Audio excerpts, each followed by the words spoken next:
साडे हाँ कामयाब वज़ीर आज़म वो होंदा है जिहड़ा मांगत चंगा हो, बहुत अच्छा तरीके नाल मंग लेंदा होवे। बल्कि शहबाज शरीफ साहब के मुतलक तो इन्नी खुशी का इजहार किया गया है कि वो अरबी च मंगते हैं। नहीं उन्होंने अरबी आती है, उन्हें अरबी च गल की जाके सऊदी अरब, इन्नी खुशी हुई है क्योंकि चीन से उन्होंने चीनी नहीं आती, चंद जुबाना उन्होंने आउंदियां ने। तुहानू पता है बैरूने मुल्क जाके बच्चा वो ही कामयाब है जिन्होंने लैंगुएज आती है, जुबान आती, जिन्होंने जुबान नहीं आती उन्होंने काम भी नहीं मिलता तो कमजोर भी रहिंदा है। उत्थे जिन्होंने जुबान आती है ना वो आप काम नहीं करते, वो काम दुआते हैं। बैरूने मुल्क जिन्होंने जुबान आती है उन्हें काम लगना ही लगना, आखिर मैं लवा देना।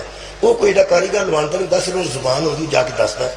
हूँ जोड़े बंदे ने काम दसना है, दस दिया दिहाड़ी लगती तो काम कि वेले कर, शाम की कोई दसदा ही रहा समझ ना आए। यदा मतलब जुबान आती हो तो बंदा मंग भी चंगा लेंदा। कोई तो सऊदी अरब जाके उन्हें अरबी बोली है ना, इन्नी खुशी हुई, मैंने तो बड़ी खुशी हुई। मैं क्या लो जी जी किसे गल करनी सी ना किसी तर्जमा करना सी ना, फिर मंगते जो पै या साढ़े इलाके च आके तुम सरमायाकारी करो, संतकारी करो, उन्हें अपनी जुबान च गल कर ली। तो मैंने शेर भी याद आ गया, एक शायर ने लिखा सी कि प्याम्बर न मुयस्सर हुआ तो खूब हो, प्याम्बर न मुयस्सर हुआ तो खूब हुआ, ज़बान गैर से क्या शरह आरज़ू करती।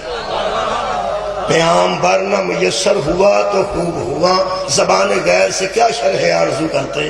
वो आंदा ऐसा पैगाम भेजना सी किसी वाल, चंगा होया पैगाम वाला नहीं मिलिया, वो कासद विच पैना सी, उस अपनी जुबान इस्तेमाल करनी सी, ते असां आप गल कर लईए बहुत अच्छा हो गया।